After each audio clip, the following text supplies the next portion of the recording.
നമസ്കാരം. ആലപ്പുഴ നഗരഹൃദയത്തിലെ വളരെ വ്യത്യസ്തമായ ഒരു തുന്നൽക്കട കാണാം ഇന്ന്.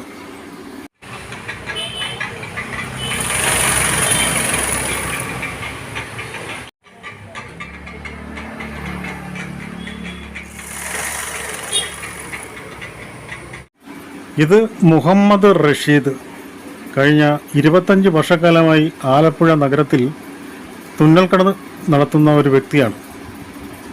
സാധാരണ മനുഷ്യർ ഉപയോഗിക്കുന്ന തുണിത്തരങ്ങളല്ലല്ലോ ഇവിടെ. രാഷ്ട്രീയ പാർട്ടികളിലെ കൊടി തോരണങ്ങളാണ്.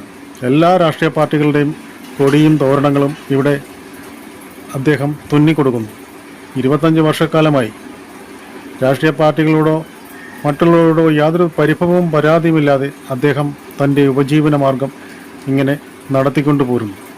ഇവിടെ ഒരു കുടക്കീഴിൽ എല്ലാ രാഷ്ട്രീയ പാർട്ടികളും അവരുടെ കൊടിതോരണങ്ങൾ വളരെ സമാധാനപൂർവ്വം ഇവിടെ ഇങ്ങനെ കിടക്കുന്നത് നമുക്ക് കാണുമ്പോൾ തന്നെ വളരെ സന്തോഷം.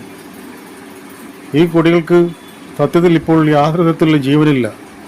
ഓരോ ആശയങ്ങളിൽപ്പെട്ടവരിലേക്ക് എത്തിച്ചേരുമ്പോഴാണല്ലോ അത് തീവ്രമാകുന്നത്. റഷീദിക്ക പറയുന്നത്, പ്രത്യേകിച്ച് ഈ തുണിയും തോരണങ്ങളും ഒക്കെ നിർമ്മിക്കാൻ രാഷ്ട്രീയ പാർട്ടികൾ മുൻകൂറായിട്ട് പണം തരികയും കൃത്യമായിട്ട് തന്നെ അവർ അത് വാങ്ങിക്കൊണ്ടു പോകുന്ന സമയത്ത് ബാക്കിയുള്ള തുക തരികയും ചെയ്യുന്നു. യാതൊരു തരത്തിലുള്ള ബുദ്ധിമുട്ടും ഇതുവരെ ഉണ്ടായിട്ടില്ല എന്ന് തൻ്റെ അനുഭവങ്ങളിൽ നിന്ന് അദ്ദേഹം പറയുന്നു. ഏതായാലും അദ്ദേഹത്തിൻ്റെ ഉപജീവന മാർഗം നല്ല രീതിയിൽ തന്നെ നടന്നു പോകട്ടെ.